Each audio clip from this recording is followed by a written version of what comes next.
He was covered in grease, his hands shaking as he reached under the hood of $1 million Ferrari. Around him, laughter echoed, not the friendly kind, but sharp, mocking, and dripping with arrogance. To them, he was just another black mechanic in a small-town garage, someone who didn't belong near a car like that. They didn't see the precision in his movements or the quiet confidence in his eyes. They only saw his skin. The owner smirked, betting he'd ruin the car before he could fix it. Cameras were rolling, ready to capture another failure. But what happened next silenced every laugh, every whisper, every cruel assumption. When that engine came alive, it wasn't just a car roaring, it was the sound of truth breaking free. Because sometimes, the ones we underestimate carry stories that engines can't drown out and pride can't deny. And on that day, the world learnt exactly who he was. Before we dive into his story, tell me, where are you watching from right now? Marcus Reed had been fixing cars since he was 12. His father's old garage sat on the edge of a quiet southern town, a place where everyone knew everyone, but not everyone was treated the same. The shop smelt of motor oil and metal, and for Marcus, that scent meant home. He didn't have much, but what he did have, he built with his own hands. Every dented hood and cracked engine he restored carried a piece of him. Customers came and went, locals who respected his work and others who never looked him in the eye. Still, Marcus stayed focused. His goal wasn't fame or fortune, it was legacy. He dreamed of expanding the shop, training young mechanics who looked like him, and proving that excellence had no color. But in towns like his, dreams came with limits others built for you. He'd learned to keep his head down, to let results speak louder than confrontation. Until one morning, a sleek red Ferrari pulled into his dusty lot, its engine silent, its presence loud. The man who stepped out wore wealth like armor, his smile sharp and condescending. He didn't come for help. Not really. He came to test something Marcus had spent his whole life defending, his worth. And that test was about to begin. The Ferrari's paint gleamed like liquid fire under the morning sun, a symbol of luxury that didn't belong in Marcus's modest garage, or so the man behind the wheel made clear. His name was Richard Harlow, a businessman from out of town who looked at Marcus as though he were invisible. The moment he stepped out, his tone carried that quiet sting Marcus had felt too many times before. "Be careful," Richard said, glancing at the grease-stained floor. "This car costs more than your shop." Marcus didn't respond. He'd learnt that silence often said more than words. He took the keys, nodded, and got to work. But the laughter from Richard and his two friends didn't stop. They hovered nearby, recording on their phones, tossing comments about letting the local guy take a swing at it. One even muttered something about charity work. The car wouldn't start, an electrical issue Marcus recognized right away. He could fix it, but it would take time, precision, and calm. What he didn't know was that every move he made was being live-streamed, his focus turned into entertainment for strangers online. Comments flooded in, jokes about trusting a backyard mechanic, diversity hires, and Ferrari meets failure. Marcus kept working, hands steady even as his chest tightened. Years of subtle slights, cold glances, and quiet insults boiled beneath his calm exterior. This wasn't new, but this time, it was public. This time, humiliation had an audience. Hours passed. The men grew impatient. One of them, bored of waiting, tossed Marcus a rag and said, "Maybe you should stick to fixing lawnmowers." Richard laughed, loud and deliberate, and added, "Tell you what, if you can get it running, I'll double your pay. But if not, you'll wash it instead." Marcus looked up, eyes steady. "Deal," he said. The words hung in the air like a challenge no one expected him to win.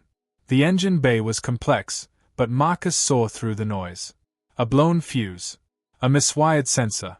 Things most wouldn't notice, but he did. His father used to tell him that engines speak to those who listen carefully enough. Still, his confidence was tested. As he replaced parts and rerouted wires, Richard's friends kept filming, zooming in on his hands, his sweat, and his skin. Each minute felt heavier, every whisper sharper. He could feel the weight of expectation, not to succeed, but to fail. And then, just as Marcus prepared to test the ignition, Richard stepped closer and said, "Careful. You break it, you buy it." Marcus ignored him. He turned the key. Nothing. The silence was deafening. The men burst into laughter. One even clapped. "Guess that's it," Richard said, smirking. "Didn't expect much anyway." Marcus took a breath. He wasn't done. Something in his gut told him he'd missed a detail. He popped the hood again, tracing every wire with his fingertips until he found it, a loose connection buried deep in the system. One fix. One chance. Before the truth hits, make sure you're subscribed. You won't want to miss what happens next. He tightened it, wiped his hands, and this time, didn't say a word. He turned the key again. The Ferrari coughed, sputtered, and then roared to life with a sound so fierce it silenced every voice in the room. The engine thundered, smooth and perfect, vibrating through the floor. The men froze. The laughter died. Richard's camera slipped from his hand. Marcus didn't gloat. He didn't speak. He just looked at the car, listened to the hum of success, and stepped back with quiet pride. But outside the shop, the video was already going viral. Millions were watching a man they thought would fail, now proving every one of them wrong. What began as a cruel bet was turning into something far more powerful, and Marcus had no idea how far that moment would go. Because this wasn't just a car fixed. It was a system exposed. The roar of the Ferrari still echoed in the air when Richard's expression shifted, from shock to something darker. His friends had stopped laughing, but the cameras were still rolling. And in that silence, pride turned to humiliation. The man who thought he'd expose Marcus as a fool now found himself exposed instead. Richard's phone buzzed, hundreds of notifications already flooding in. People online weren't mocking Marcus anymore. They were calling Richard out. Calling him a racist, a bully. His smirk vanished. He slammed the hood shut and hissed, "You think this makes you special? You just got lucky." Marcus didn't answer. He didn't need to. The car spoke for him. But that quiet victory didn't sit well. Richard wasn't the type to lose gracefully. He turned to his friends and muttered, "Let's show them what happens when someone forgets their place." Moments later, Marcus heard the unmistakable crunch of metal. Outside, Richard had thrown the Ferrari into reverse and smashed it into the shop's fence, on purpose.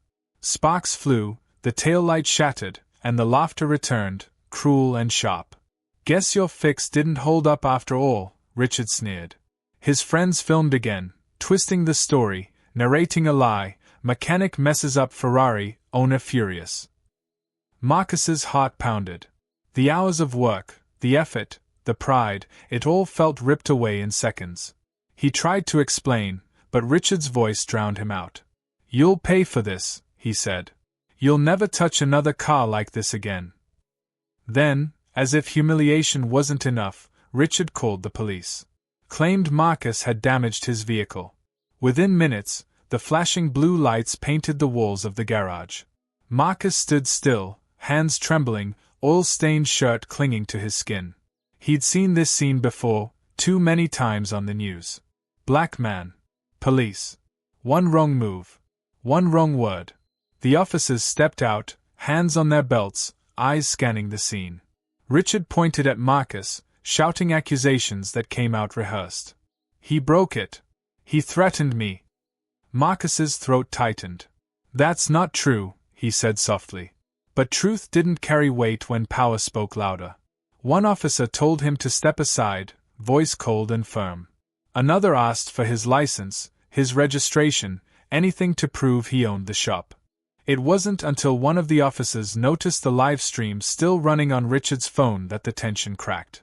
The comments section was exploding with outrage, millions watching, millions seeing exactly what had happened. Every insult, every sneer, every deliberate act caught in clear view. The officer's expression shifted. He looked at Marcus, then at Richard. "You said he broke your car."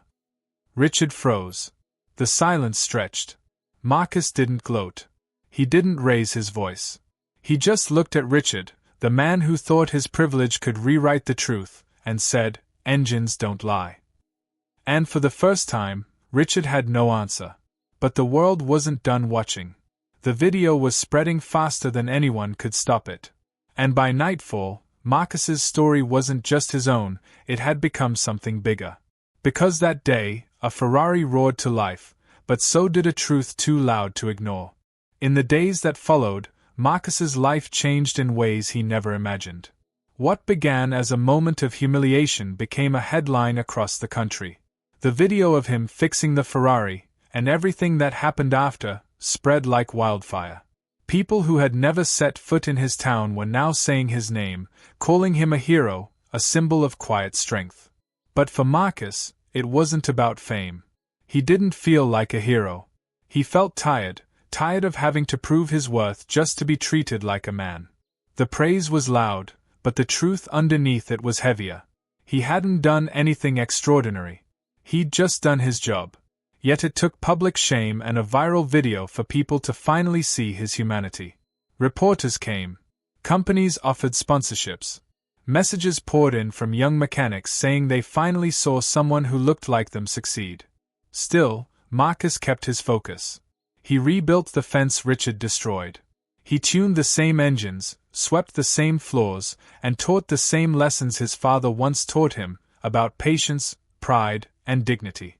And when people asked how he stayed so calm, he'd smile faintly and say, "Because getting angry won't fix an engine, or the world. But showing what we can do might just start to." Richard, meanwhile, faced his own reckoning. The internet never forgets, and neither did the people who saw the truth unfold in real time. His company lost clients. His friends distanced themselves. The same arrogance that once shielded him now left him exposed. For the first time, he couldn't buy his way out. But Marcus never spoke of revenge. He didn't need to. Justice had already found its way, not through courts or fists, but through exposure and truth. Still, beneath the surface of this one victory lay a deeper sadness. Marcus knew that for every story like his that went viral, there were countless others that didn't. Countless hands just like his, covered in grease, calloused from work, carrying dreams that the world still looked past.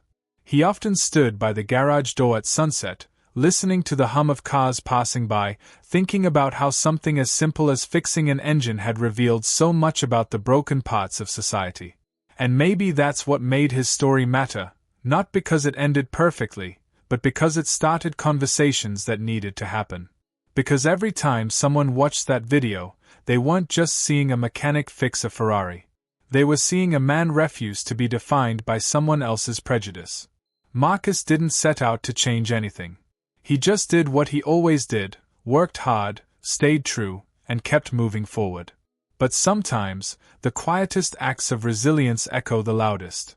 So the next time we're quick to judge someone by where they come from, what they look like, or what we think they can't do, maybe we should remember the sound of that engine coming to life. Because that roar wasn't just power under a hood. It was the sound of respect being earned, equality demanding to be heard, and truth finally taking its place on the road.